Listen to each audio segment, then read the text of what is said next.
5, 4, 3. And good morning, and here we are once again for another edition of Live from the Heartland Radio, and today we are coming to you from the lovely studios on the snowy lakefront of Loyola University here in Chicago's Rogers Park. It is the 6th of December in the year 2008, and I am your host for this morning's edition. My name is Michael James, and I've got two friends coming on the show today, both with a lot of information. I'm going to have Tess Kleinhaus. She's a former Heartland worker, a Loyola student, now in law school, who's been working in Oaxaca and dealing with some humanitarian injustices that are going on there. And then we're going to have James Tracy, I apologize, who is coming on, and he will talk about intergenerational progressives, as well as a new book he's got, the Rising Up Project, with talking about white working class organizing, including Joint Community Union and Rising Up Angry back in the 60s into the 70s. So let's get going, and we're going to start off with Tess. Good morning to you, Tess Kleinhaus. How are you? Good. Thanks for having me, Michael. Well, it's great to I tell you honestly, it was really nice to get your email where you went into a lot of detail reminding me of who you were, and I knew who you were.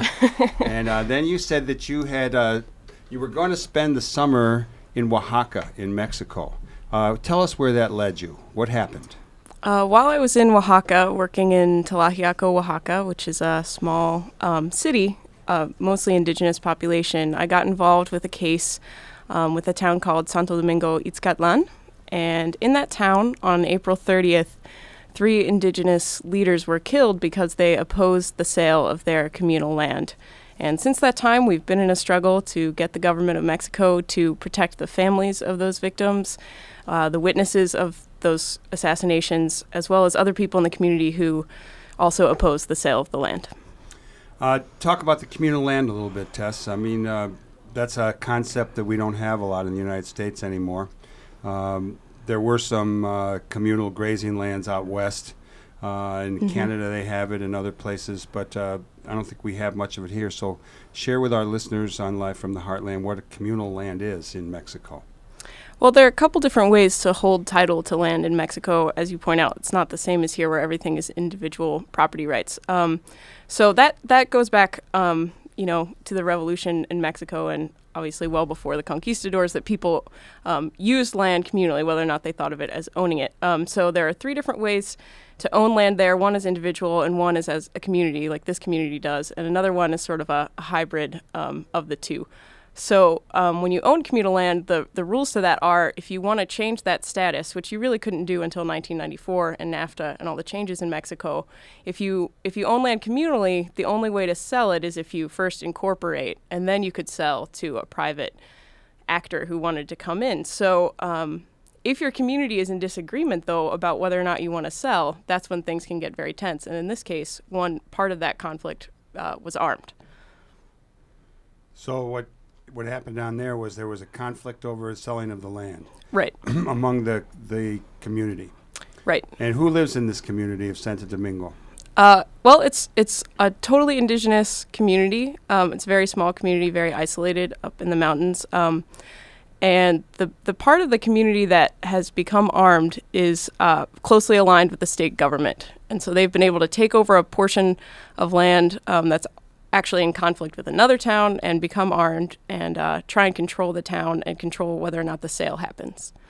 And so how big a town is it? What is the tribe or the indigenous people that are there?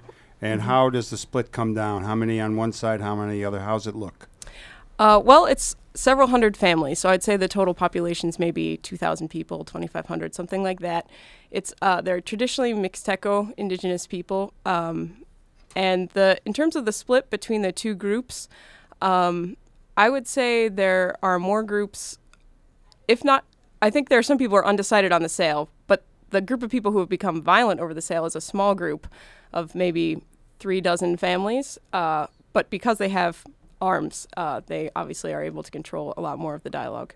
And they're tied to the governor, who is this fellow, Ulysses Ruiz Ortiz, I believe. And he is the infamous governor who really brought the troops in and put the hammer down on the Oppo demonstrations that were taking place in the city of Oaxaca, Ciudad de Oaxaca, a couple summers ago. That's right. Yeah, he has long been sort of the enemy of social protest and social progress in Oaxaca. And the group that's become armed in this community, I mean, they've said publicly in the newspapers, gosh, we have always supported him. We wish he's being supported, but we wish he would support us more in our struggle to take over this land. So they've been actually very transparent about their ties to the state government. And the state police actually stood by and watched as these 3 men were assassinated and allowed it to happen and didn't apprehend anyone. And to this day have not apprehended 11 out of the 15 people responsible. So I think the state connection is actually very clear in this case. So this group with the arms who were tied to Ruiz, they wanted to sell the land to private people for what purposes?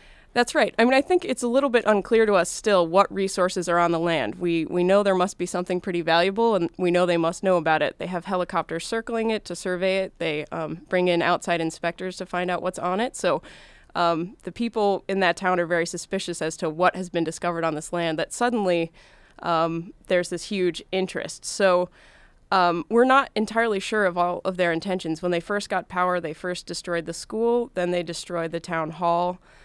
They've murdered other people in the community. So the ultimate purpose is unclear, but of course we suspect there's a lot of money, arms trafficking or drugs trafficking going on to make this a worthwhile endeavor for them. You're listening to Live from the Heartland on WLUW 88.7, Loyola University's community radio station. I'm, your host for this morning's edition. I'm Michael James, and I'm here with Tess Kleinhaus, and we are Tess Kleinhaus, and we are talking about a little town called Santo Domingo. Itzcatlan. Itzcatlan. I can never pronounce those. Some of those words in Spanish, the native words. And this is in Oaxaca, and there is a dispute going on there over some land. Apparently, one group of people who are probably a little more westernized in their demeanor and their actions. They have weapons. They're tied to the governor, and they tried to sell some land. The local other people opposed it, and 3 of them were murdered by the forces of the state. Right. Have you been to this town? I have. I've been there twice. And I can tell you from that experience, there's only one entrance and one exit. And there's no public telephone. That's something we've been asking for since May, to allow the town to be in communication with others, to have someone come help them if there's an attack. They don't have that. They no longer have public electricity because the paramilitaries have cut that off. So at night, it's completely pitch black there. It's the darkest dark I've ever seen. I remember the lights going out in Palenque one time, and it was really dark. And this was in Chiapas years ago, but it was also, everyone kind of had, the candles were all lit, and it was magical. And I know this is a little different situation. It's not like tourists and travelers from around the world. How far out of Oaxaca City is Santo Domingo? It's about 3.5 hours away. The closest big town is 2 hours away, Tlaxiaco, where I was living. And it's up high. It's in the mountains. Yeah, it's very up high. It's very up high. It's very high altitude, and the process of getting there is actually very arduous, and the roads are very bad. So it takes quite a while to get there. I think if there's any kind of weather problems at all, any mud, any rain, you wouldn't be able to access that town.